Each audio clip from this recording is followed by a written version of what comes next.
ఒకైనా TV స్టూడియోలో live ఒక విగ్రహములు కర్పించినటువంటి ప్రసాదాన్ని ఏమవుతుంది తింటే నాకేమవుతుంది యేసు నామములో అని ప్రసాదం తినేసాడు. ఇప్పుడు అతను ఏం పాఠం చెప్పాలనుకున్నాడు? విగ్రహార్పితములో ఏమైనా కలదనేనను విగ్రహములలో ఏమైనా కలదనేనను నేను చెప్పుటలేదు గాని మీరు దయ్యములతో పాలివారగుట నాకు ఇష్టము లేదు గనుక తినకండి అన్నాడు క్లియర్ గా. బాబు కనుక ఎక్కువ ప్రత్యక్షతలు ఎక్కువైపోయి అలాగే ఎడుతుంది బతుకు. కృతజ్ఞతాస్తుతులు చెల్లించే పొచ్చుకొని ఎడలా ఏది నిషేధింపదగినది కాదు, ఎలాగ దేవుని వాక్యముల ప్రార్థన వలన అది పరిశుద్ధపరచబడుచున్నది అని చెప్పి తినేసాడు.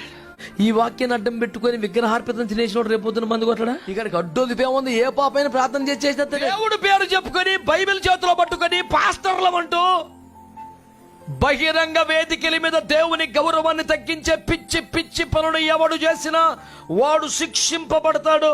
అది మాట్లాడే నేనైనా మినహాయింపబడదు. రేవెట్టేస్తాడు యేసు ప్రభు. ఏం వెంటకారం కదా ఒక్కొక్కడికి.